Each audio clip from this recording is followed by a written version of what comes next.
Hi friends, எல்லோரும் எப்படி இருக்கீங்க? நல்லா இருக்கீங்கன்னு நம்புகிறேன். இன்றைக்கி நாம் இனிப்பு சீடையை ரொம்ப டிஃப்ரெண்ட்டாக செம்ம டேஸ்ட்டாக வாயில் வச்சோடனே டக்குன்னு கரையிற மாதிரி சூப்பராக ஈஸியாக பண்ணலாம். வாங்க. ஒரு பாத்திரத்தில் நான் 250 ml கப்புனால் 1 கப் அரிசி மாவை எடுத்துக்கிறேன். இந்த வீடியோவை ஸ்கிப் பண்ணாமல் கடைசி வரைக்கும் பாருங்கள். இதோட அளவுகள் எல்லாமே நான் உங்களுக்கு கரெக்டாக சொல்லியிருக்கேன். இப்போ பார்த்தீங்க அப்படின்னா இந்த அரிசி மாவுக்கு தேவையான அளவு உப்பை ஆட் பண்ணிக்கலாம். உப்பை ஆட் பண்ணிவிட்டு நீங்கள் நல்லா கிளறி விடுங்க ஃபஸ்ட்டு. அதுக்கப்புறமா இதில் 75 கிராம் அளவுக்கு இதில் நாம் வெண்ணெய் ஆட் பண்ணிக்கலாம். நீங்கள் வெண்ணெயை எப்படி ஆட் பண்ணுன்றதை நான் உங்களுக்கு கரெக்டாக சொல்கிறேன். இப்போ இந்த வெண்ணெயை ஆட் பண்ணிவிட்டு இந்த அரிசி மாவோட அந்த வெண்ணெய் நல்லா நமக்கு கலந்து வரணும். இப்போ பார்த்தீங்க அப்படின்னா இதை நல்லா அந்த அரிசி மாவில் பிசைஞ்சு விட்டு நான் கையால் பண்ணுறேன் பார்த்தீங்களா, இந்த மாதிரி நல்லா பண்ணி எடுத்துக்கோங்க. அப்படி பண்ணி முடித்ததுக்கப்புறமா நீங்கள் நார்மலாக புட்டு செய்வீங்க பார்த்தீங்களா, நம்ம கையில் பிடிச்சா ஒரு உருண்டையாக வரணும்.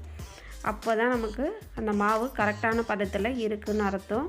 அதே மாதிரி இந்த மாவும் நாம் கையில் இப்படி பிடிச்சி எடுத்தோம் அப்படின்னா கரெக்டாக வரணும். இப்போ நமக்கு கரெக்டான பதம் வந்திருக்கு. சப்போஸ் உங்களுக்கு வரல அப்படின்ற பட்சத்தில் நீங்கள் இன்னும் கொஞ்சம் எக்ஸஸாக வெண்ணெய் ஆட் பண்ணிக்கலாம். இப்போ பார்த்தீங்க அப்படின்னா சைட்லேயே நான் சுடு தண்ணி நல்லா கொதிக்க வச்சு எடுத்துருக்கேன். இதை கொஞ்சம் கொஞ்சமாக ஆட் பண்ணணும். நீங்கள் ஒரே அடியாக ஆட் பண்ணக்கூடாது. ஃபஸ்ட்டு லைட்டாக சுடு தண்ணி ஆட் பண்ணுங்கள். நல்லா கையாலே கிளறுங்க. சூடு பொறுக்கிற அளவுக்கு தான் இருக்கும், ரொம்ப இருக்காது. அதை கொஞ்சம் பார்த்து செய்யுங்க.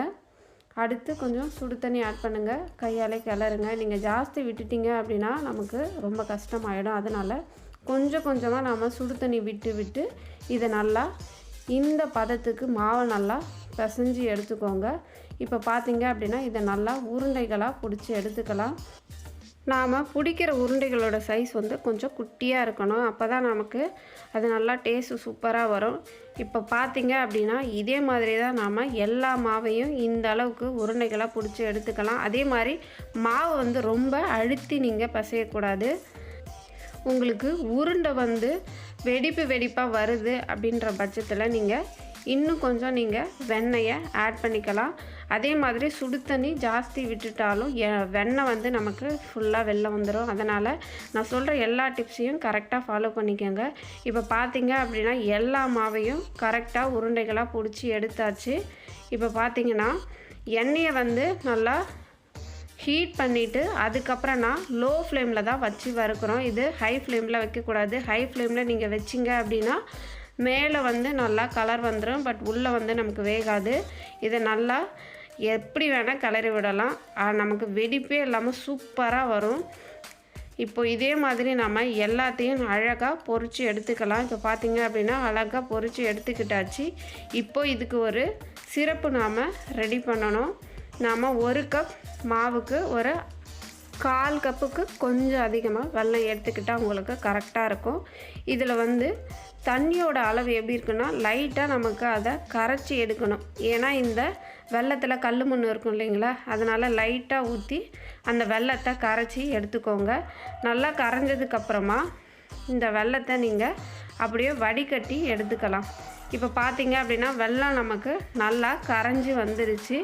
இப்போ இதை ஒரு வடிகட்டி வச்சு நாம் நல்லா வடிகட்டி எடுத்துக்கலாம். நீங்கள் எந்த இதில் வெல்லம் காய்ச்சினீங்களே அதே கடாயிலே திரும்பவும் அந்த வெல்லைப்பாகை ஊற்றிடுங்க. ஊற்றிட்டு நல்லா ஹை ஃப்ளேமில் வச்சு கிண்டி விடுங்க. இது நல்லா நமக்கு ஓரளவுக்கு ஒரு பாகு பதம் வரணும்.